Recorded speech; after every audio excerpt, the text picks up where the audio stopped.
Greetings and welcome to TFT Tarot for Today. Divine Dabblings with Oberon and Banshee. This is me, Oberon, with Goth Tarot. And I'm exploring the darkness in a way I never have quite before.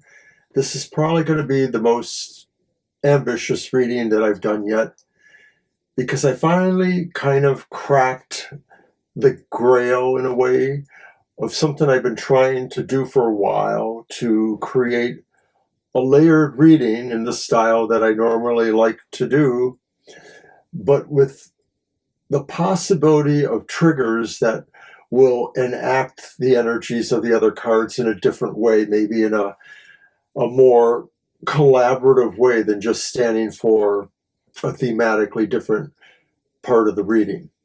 At least that's what I'm telling myself in theory. So I'm going to get started here. We're going to start off with a reading from the Oracle of the Hecatean Path. And I'm doing this to set the stage, but there may be an actual oracular point to this that maybe we will come back to, or that we know kind of sets in motion the forces that this ambitious reading may do. I'm just looking at the amount of decks here and wondering, why did I decide to do this?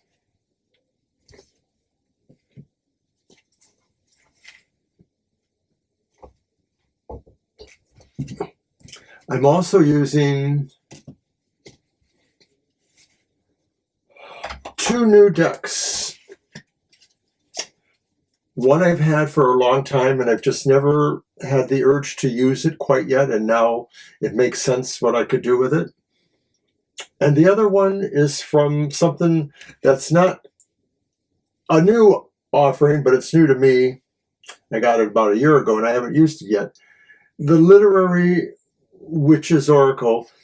And I'm going to use that towards the end, and I'm calling that The Wisdom of a Witch. So here's our first card from the Oracle of the Hecatean Path. Divinity. Card 60.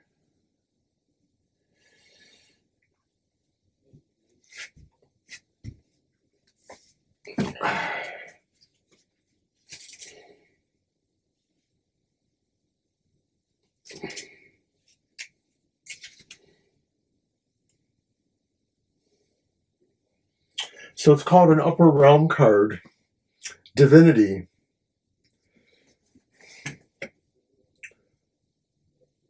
Holy Daemon.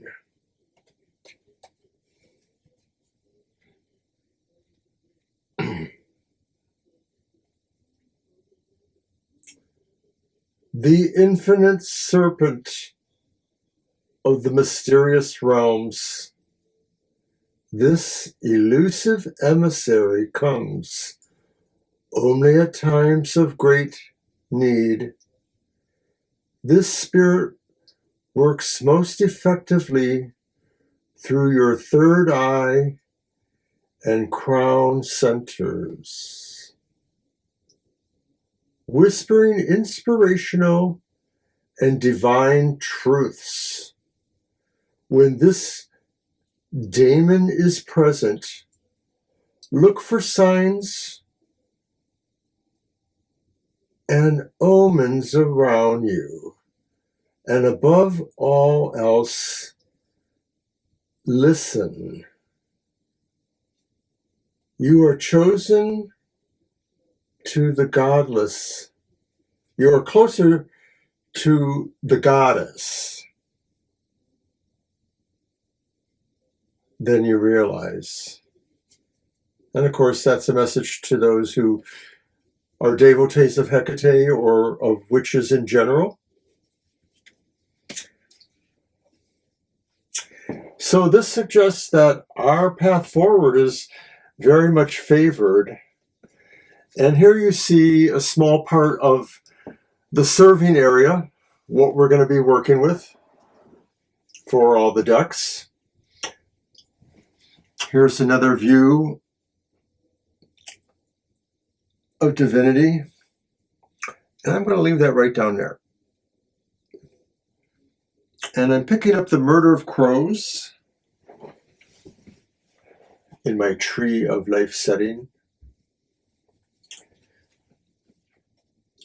And we begin with the dark design, the elemental or the environmental matters, the general description of what's around you, what seems to be going on kind of thing, the feel, the theme, the point of view.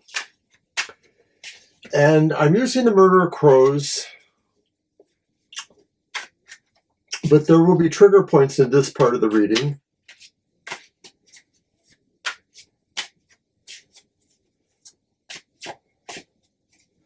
Which I will explain.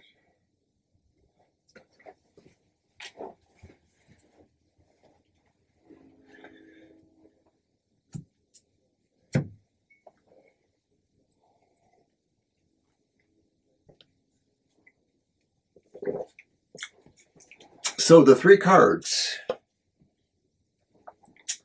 the upright Ace of Pentacles,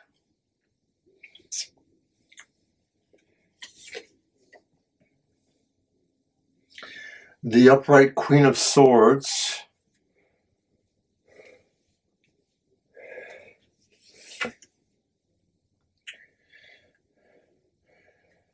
and the upright Six of Pentacles.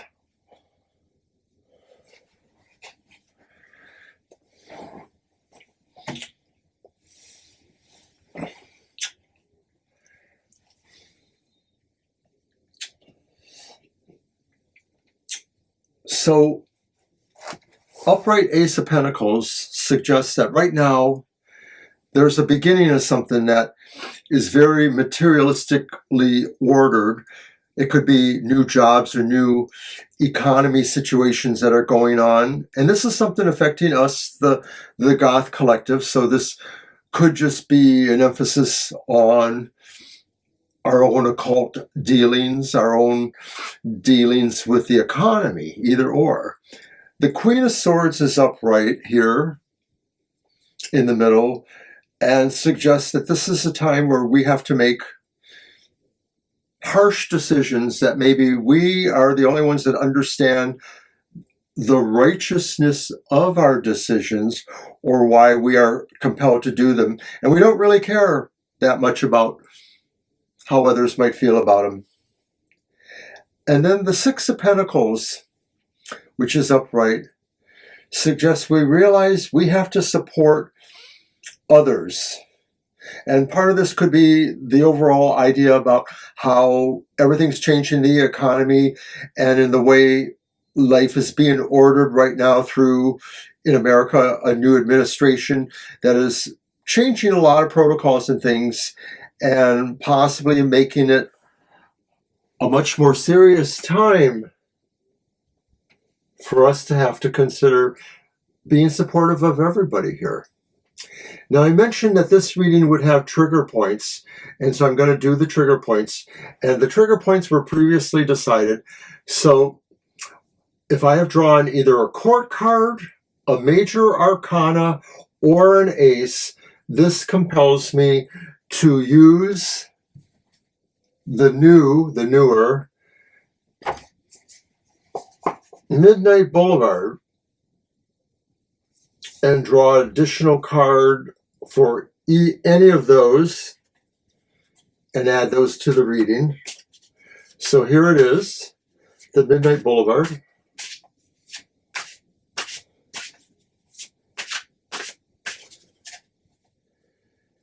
And I love this deck. I got it from a website called Voila.com.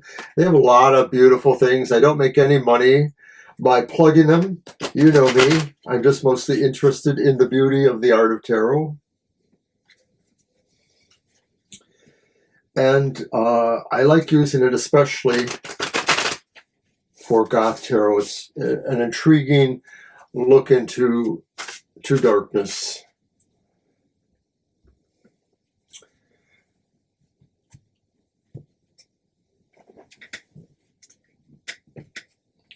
right.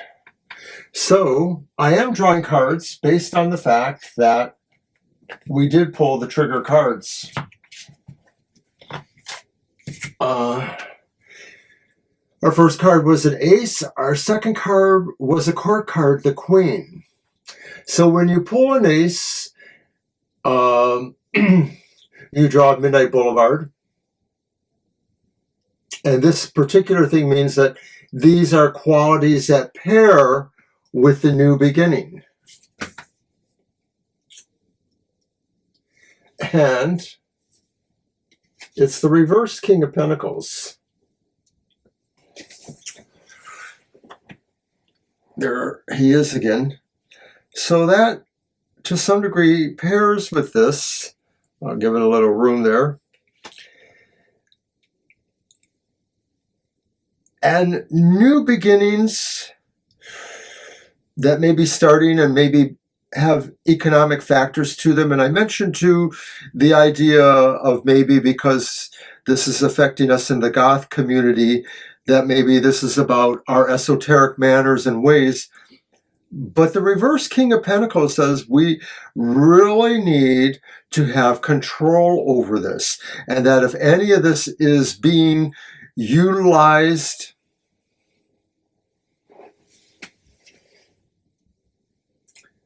by the overculture, then we want to keep control here. That especially if we are working with our own mysticism ways. But even that, if you think about, how a new economy is evolving, we want to make sure we have some control there. Now, the other card that triggered for this part of the reading was the court card, the Queen of Swords. And so I am to pull a Midnight Boulevard card for that. And the court card would also represent well, I said that as part of the personal, the dark design, that this could represent things that we have to take the responsibility for owning if we decide to do them. But this card that I pull suggests qualities about a person who may be watching us, maybe looking at us, maybe trying to discern something about us. And it's the reversed Eight of Wands. And it looks, like a kind of semi-ghostly image there. But like I said, it's pairing with that one. So it represents the qualities, perhaps, of somebody that's looking at us. Is it connected to the idea of taking on a responsibility? I sort of get a feeling that it is, and that the qualities about somebody that's looking at us, spying or watching us for some reason or another, they're sort of held here for some reason. They may be interested in what's going on here for their own reasons. It is a wand, so it may suggest, in my opinion, somebody who's trying to capitalize on your energies or on your ability to move ahead for yourself. Somebody that maybe is hoping you can do something like that for them, perhaps, or they want to see where or how you're getting that kind of energy from. So that's interesting, of course. Okay, so now we're going to move on to another part of the reading that will revolve around the dark truth. And the dark truth is through the use of the Night Sun Tarot, like it has been in my regular editions of Goth Tarot. And the idea here is that card is going to represent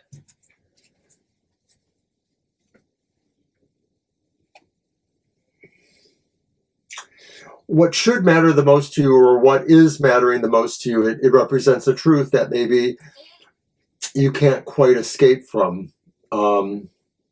There's a trigger point in this too, and the trigger point will cause me to pull a card from the Deviant Moon Tarot. So we'll get to that in a minute. All right, so what is the dark truth? What is the thing that should matter the most to us? And as I mentioned, I'm using the Night Sun Tarot, and that's done by Fabio Listrani, who also does other decks for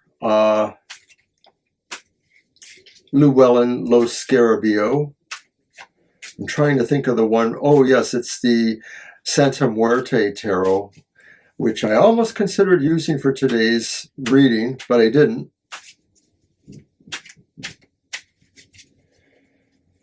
All right, so this card relates to the idea of what should be the most important matter to us right now.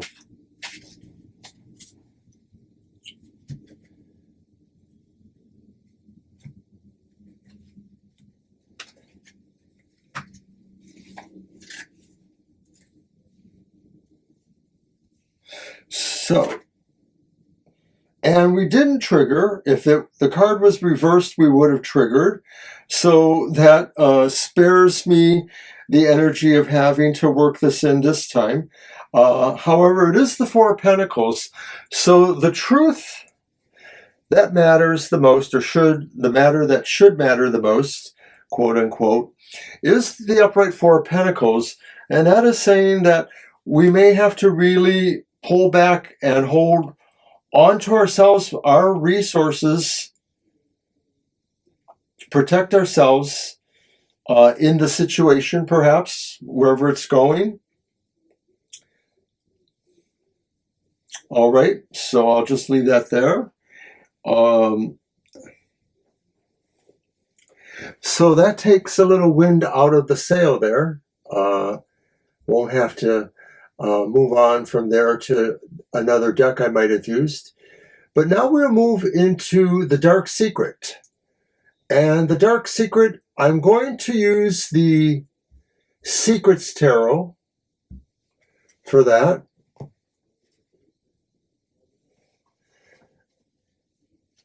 And this may revolve around a trigger too. But basically, the Secrets Tarot will represent the idea of what is the darkest secret in your life? What is a secret in your life? It could be a secret you know, but maybe you're determined to keep it secret from others. It could also be maybe a secret you don't know, and maybe I will see this somehow. But there is a trigger point here that may cause me to use the Sacred Forest Tarot, which is actually one I've had for years now, and I've never quite figured out what I want to do with it, because it has a unique quality, which is that it is a double-sided deck, kind of like the one I use for Vice Versa, the Vice Versa Tarot that I use occasionally for Totally Twisted Thursdays. It's double-sided, and this one's different though. There's a sense that being double-sided that's a little different here for it. It could actually mean something different than it does for the vice versa. So I'll get to that in a minute. But that's it there in the lower left-hand corner, right there. The Sacred Tarot, Sacred Forest Tarot. And, okay, so I'm using the Secret Tarot. What is the darkest, deepest secret in your life?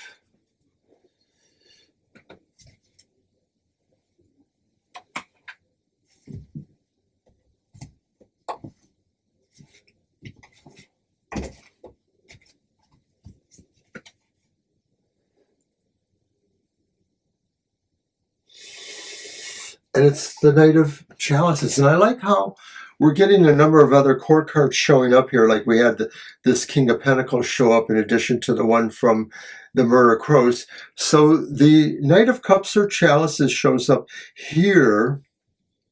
I'm going to move that over there.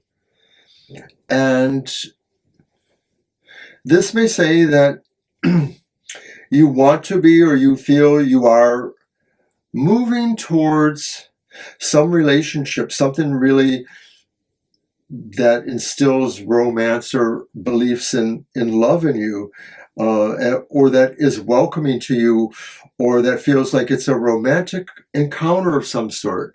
Now, the trigger point is, so I guess you don't want anybody to know about that, of course. So that this is saying like maybe there was a secret lover, there was a secret love that one has that maybe is their deepest secret, their darkest secret. I don't know, it sounds pretty innocent to me in a way. Maybe I'm not getting something there. But if the card is upright, then I must pull the regular side of the sacred forest. And it represents a secret that can help or that I need to know. So once again, the sacred forest is double-sided deck. And there is a monochrome side that is considered the dark side or the other side. It's not like really reversed cards. It's different, and I think one of the reasons why I haven't worked with it is because I hadn't understood exactly how I would want to do that. This is sort of a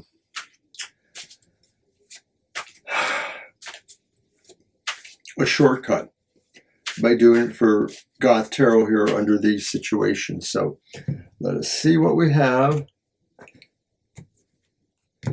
And as I said, this is the regular side of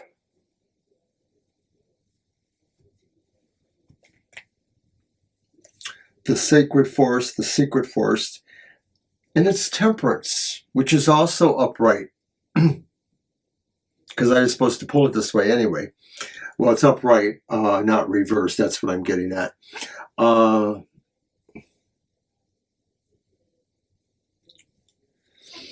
it's really clear that maybe the secret is you really want to be moving towards something that,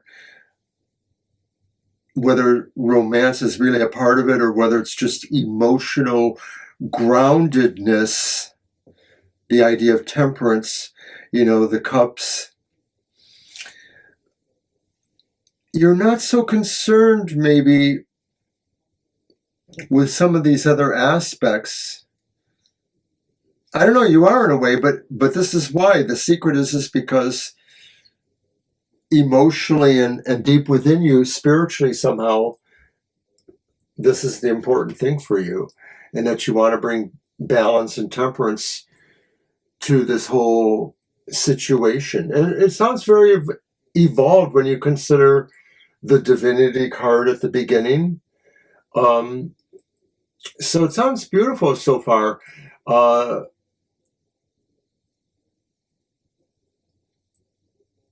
You know, looking at the layout there, I like it. And we didn't trigger anything from the Deviant Moon, which probably is okay.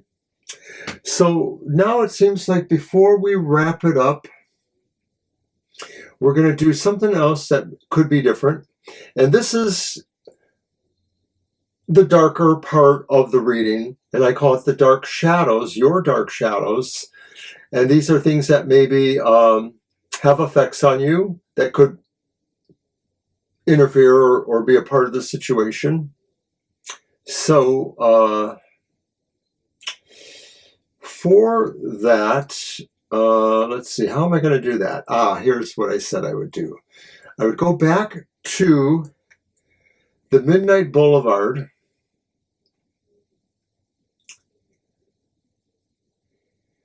and draw the bottom card from that. Am I doing this right? I guess so. So here it is. And I'm going to the bottom card. Ha ha ha. And again, it's another court card, though that won't matter here so much. But it's the King of Cups. And so this relates to the person who maybe can be helpful, who brings some sort of kindness and support, wants you to be your better self, but this is the dark shadows. There may be a duplicity involved here. Where do I want to put this? I think I'll just put that there. So because that card was a minor arcana, it represents something that haunts you. And so for that, I'm going to pull the card from the Ghost Tarot that will enhance or pair with that card. And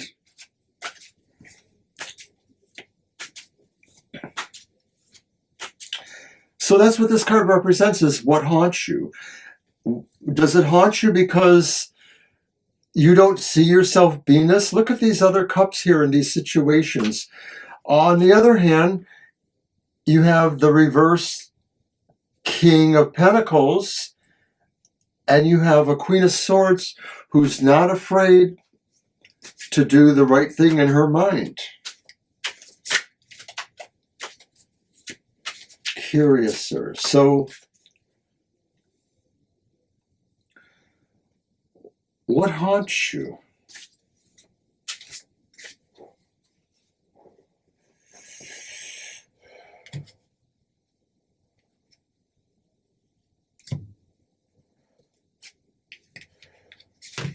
Whoops.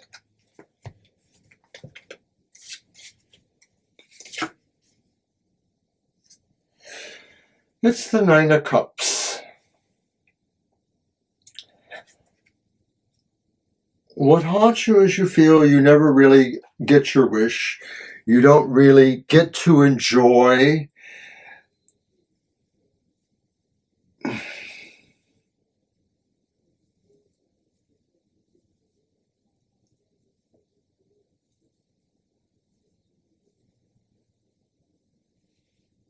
and it's because of the dark shadow, that maybe the dark shadow is something that promises it, but deep down inside you know you don't get it.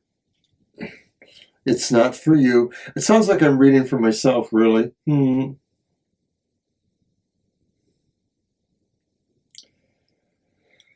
So that was depressing enough, but I think that takes us through the main part of the reading.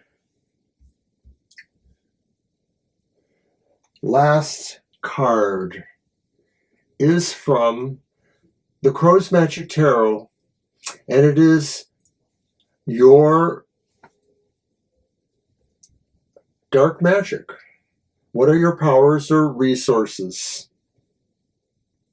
What are the things you can use to make everything a little bit better? If that's even possible. All right.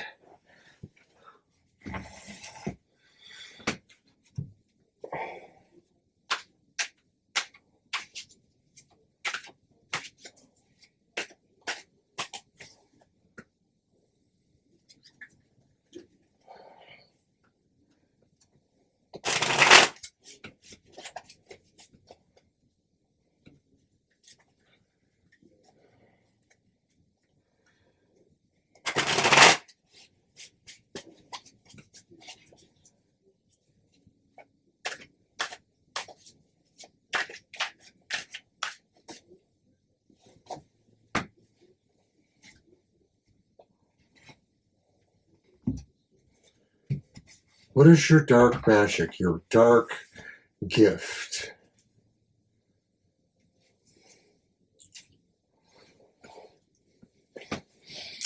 It is the reversed Five of Coins.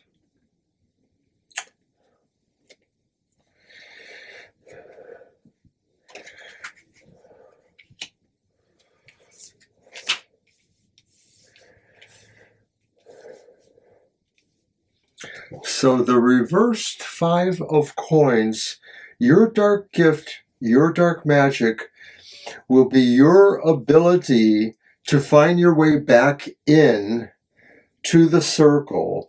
That some situations may feel that you've been excluded somehow, It could be because of what drains you, the haunting thoughts that you're not going to ever enjoy life. You're not going to enjoy what you believe should be your wish or your desire. Still, you are going to find your way back in. And maybe it's because we have to remember divinity oversees us, that this is a never-ending quest to have control, to find control, to be responsible, to accept certain impositions, to try to be helpful.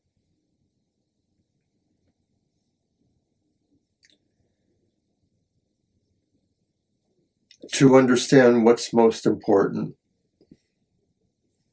and so on.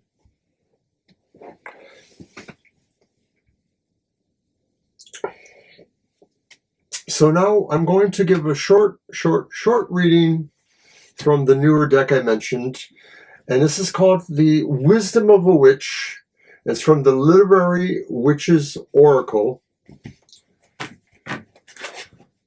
It's a 70 card oracle set, and it's pretty unique. I have not used it before. This is its maiden voyage. So I hope you enjoy.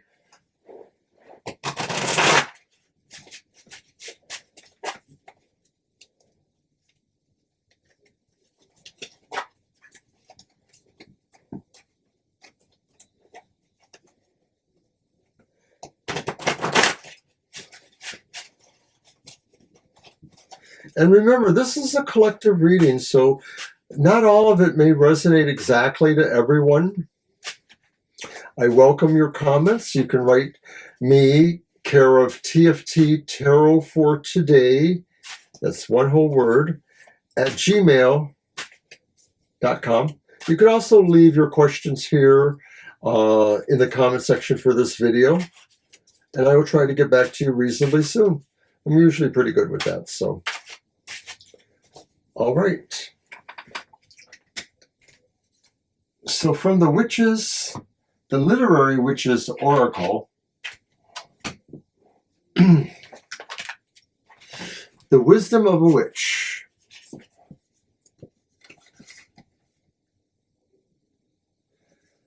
Oh, I like it. I don't think I can say it. Alejandra Pizarnik.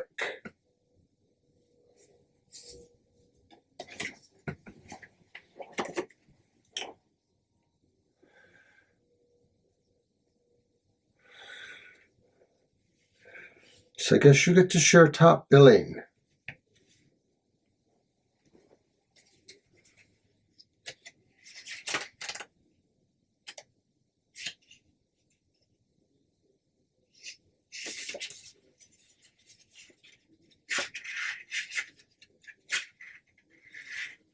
Solitude, silence, interiority, space.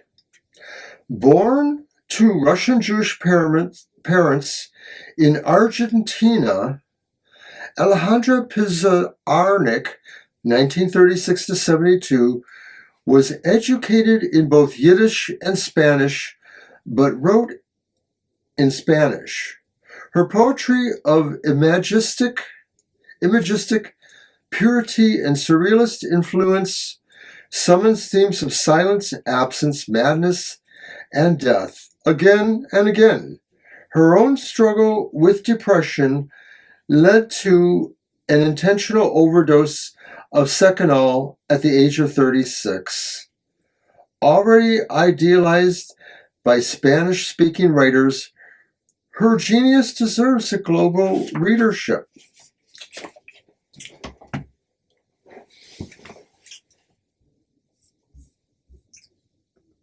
Well, that's very striking to me. And I think when I consider the reading, I see that this has a reading that has implications for any of us feeling certain levels of depression. So I think that Alejandra is the opposite side of divinity in a way, our first card, and also reflected through the reading. Although I feel there is more strength expressed for us personally and empowerment, we need to watch out for a few things, as I've explained. But hopefully we will overcome some of these things that are depressing to us. So now I'm going to close with the Earth and Bone, the final affirmation and shadow work. And that's from the Earth and Bone Oracle card set by Syrian Shadow. And I believe it's in its second edition now.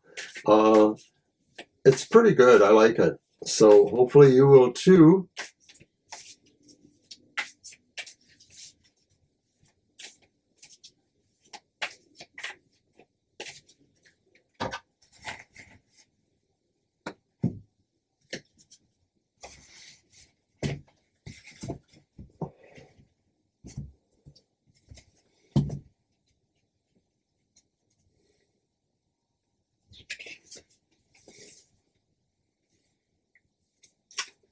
Prudence reminds me of the Beatles song Prudence. Dear Prudence, number 30.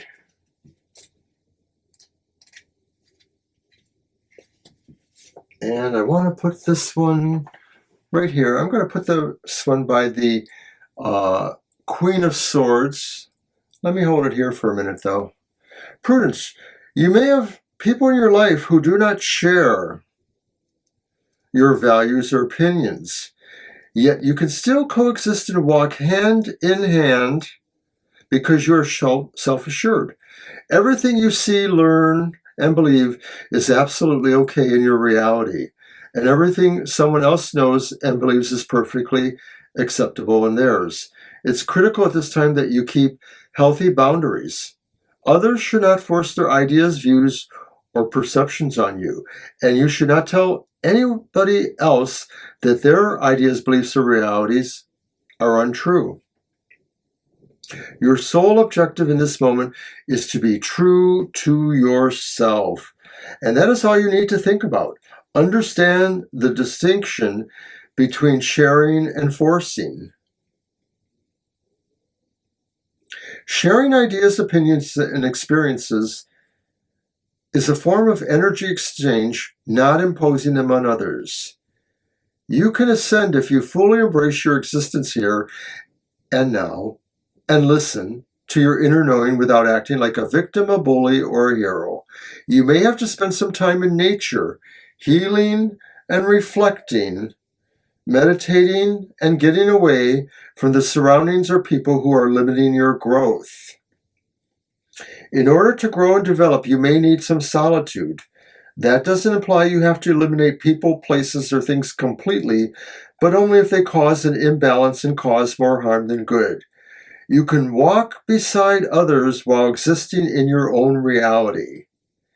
Keep in mind that your beliefs are yours and their beliefs are theirs, and you have every right to believe what you choose and to live your life as you will.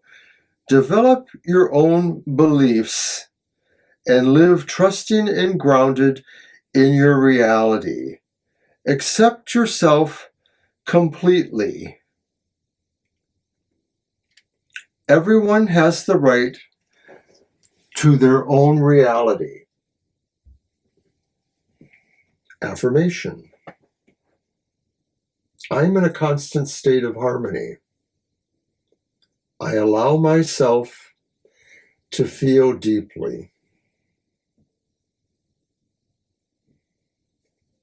So that was once again from the Earth and Bone Oracle by Syrian Shadow.